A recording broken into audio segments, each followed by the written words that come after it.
Something Wicked by Richard Smyth. I have emailed the chairperson of the Lichfield Borough Council Diversity and Inclusivity Committee several times in respect of this matter. Each time I have received a courteous reply. Each time no action has been taken. I am by no means satisfied with this state of affairs. My name is Peter McKenny. I have served on the Diversity and Inclusivity Committee for 8 years now. It is a role I take seriously. Diversity is not just a buzzword. Diversity is aloo gobi on primary school lunch menus. It is Diwali celebrations at the town hall every autumn. It is a threefold increase in the proportion of black and minority ethnic candidates interviewed for local authority posts over the last 2 financial years. We have all these things and more in Lichfield. I am proud to know that I played my part in making these things possible. There is now a witch on the Borough Council of Diversity and Inclusivity. Her name is Matilda Sturgis. She favours long skirts and wears her hair parted in the middle. She is officially a Wiccan, but if you challenge her on the issue, she will quite readily accept that what this means is that she is, in fact, a witch. I really do not have the words to express just how inappropriate this is. In my first email, I made clear to the committee chairperson that I am by no means averse to, indeed I am keenly in favour of, the representation on the committee of those professing all faiths or none. I myself am an Anglican, but I frequently attend Catholic church services. I enjoy the sonority of the Latin and the smell of incense. My wife is a Christian Scientist. Mine is a familiar face at interfaith gatherings of all kinds. Occasionally I will buy a copy of New Humanist magazine. No one, I hope, could ever accuse me of being small-minded in matters of faith and conscience. But the fact remains, I wrote, that Matilda Sturgis is a witch. I do not think it is appropriate for a borough council that embraces positivity and outreach to employ a witch. I am not sure that it is appropriate for anyone to employ a witch. It was shortly after I submitted that email to the committee chairperson that the pains began. In my armpits and in the soft parts of my groin. I consulted my GP, who is, by the way, a practicing Jew. He could find no cause for the pains. They are agonizing, I told him, for indeed they were. On one occasion, the pain in my armpit was so severe that I fell from my bicycle onto the road. But Dr. Ingram told me that there was nothing he could do for me. In response to my email, the chairperson of the committee expressed surprise at my objection to the inclusion of Miss Sturgis on the committee, given my excellent track record with regard to broad-based faith initiatives, and suggested that my reluctance to embrace the Wiccan community stemmed from an unfortunate misinterpretation on my part of the tenets of that particular faith, which were, the chairperson informed me, nurturing, inclusive, and fully in line with Lichfield Borough Council's stated values and objectives. I took to praying more frequently than was usually my custom. My wife prayed with me. In my reply to the chairperson, I explained that I had in fact conducted a good deal of research into the Wiccan faith and did not believe myself to be labouring under any misapprehension regarding its tenets. Perhaps unwisely, in a moment of weakness and desperation, I told the chairperson about my pains. The chairperson, by return email, referred me to the council's occupational health officer. The occupational health officer adjusted my workstation. The pains only got worse. One morning, when visiting the toilet, I observed with consternation that my urine, usually odourless and a wheaty pale yellow, was red. So deeply red as to be almost black, and that it smelt distinctly of rose bay willow herb. on the following Thursday, after the scheduled bi-monthly meeting of the Diversity and Inclusivity Committee, I took the opportunity to confront Matilda Sturgis as she was gathering up her papers in the common room. She is a white-faced woman, long in the jaw. Her hair is brown and dry. She wears silver pendant earrings. I told her somewhat heatedly, for the events of the previous few days had left me shaken and emotional, to cease her persecution of me. She laughed. She said she didn't know what on earth I was talking about. I told her that beneath my suit, the skin of my armpits and groin was now a deep burgundy. I told her that at the strangest moments, my nostrils would fill suddenly with unexpected smells, including those of wildflowers, human feces, raw meat, and damp earth.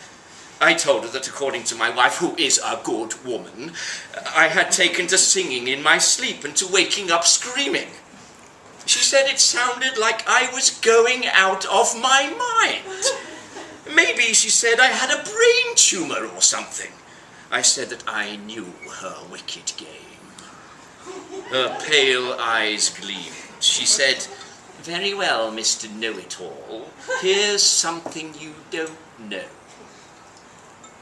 She bent double, lifted up the hem of her skirt, and exposed herself to me. She was not wearing underwear.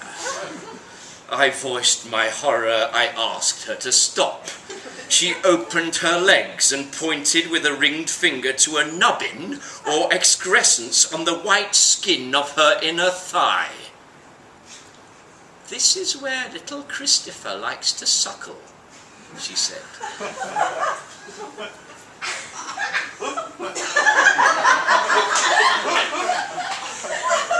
Christopher is the cat whose framed photograph she keeps on her desk beside a pad of post-it notes and a souvenir snowstorm. Then she pinched the nubbin sharply between her finger and thumb. It expressed milk. "Avaunt!" I shouted absurdly, there in the common room, and Matilda Sturgis laughed again. She pointed out quite correctly that there was no sense in my going squealing to the committee chairperson, because quite clearly my story would not be thought credible. Moreover, she said, if I ventured to relate the story of her nubbin, I would be laying myself open to very serious charges of sexual harassment, or indeed sexual assault. I had no answer. I only stood, choking back tears of terror, and she laughed at my silence. "Run along, little piglet," she hissed. "Return to your wife and child, whimpering man-thing." I fled. The email I submitted to the chairperson that evening was forcibly worded. I disclosed no details of my terrifying encounter in the committee room, but only demanded that Miss Sturgis be removed from the committee. Otherwise, I wrote, I would have no option but to resign from the committee myself. In the email I received in reply the following morning, I was informed that the chairperson in that case had no option but to reluctantly accept my resignation. At this stage, however, I was less concerned by this news than I might at another time have been, because only hours earlier I discovered that at some point during the previous night, Helen, our daughter, had disappeared. I had gone to wake her for school. She was not there. Her bed had been slept in, but she was not there.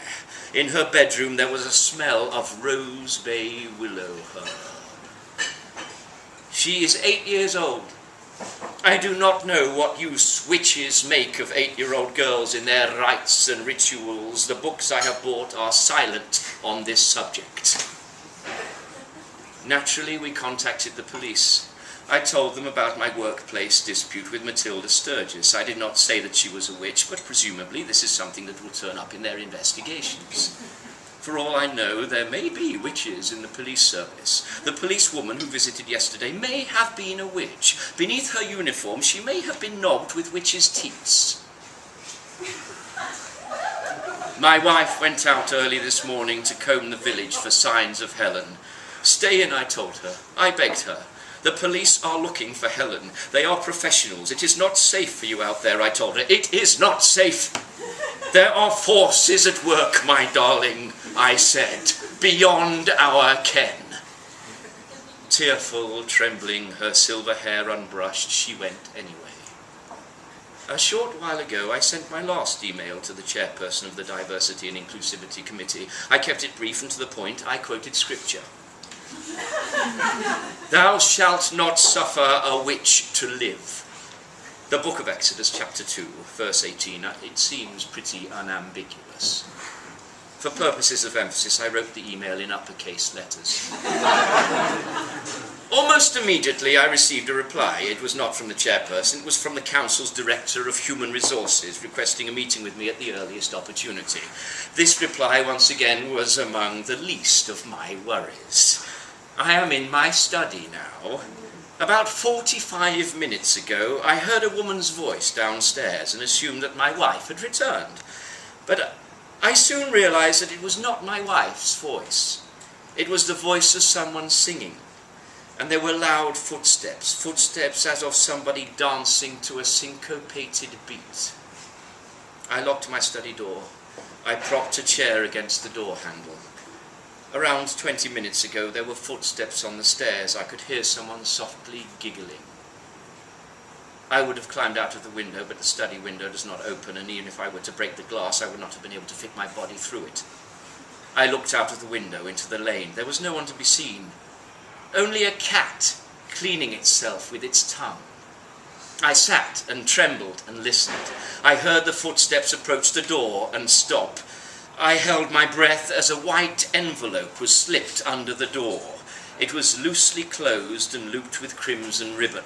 I quiveringly unwound the ribbon. I tried not to think of the witch crouching beyond the study door. In the envelope I found 2 locks of hair. One silver, one blonde, knotted dexterously together. And there was a ring too, a gold ring, my wife's ring. There was something else. I could feel it through the paper. It was lodged in the corner of the envelope. I had to shake the envelope to free it, and then it tumbled into my open hand. It was a bone. A tiny bone, pink with blood. An ear bone, I think, a stirrup bone from the inner ear. As I held these things in my trembling hand, I could still hear the giggling just outside the door. "Let me be," I sobbed. The giggling only grew louder. Now Matilda Sturgis scratches at the study door with her fingernails. Dear God, what has she done? And what will she do to me? Whatever it is, I do not know what I have done to deserve it. I hear the mechanism of the door lock slowly swivel in its casing.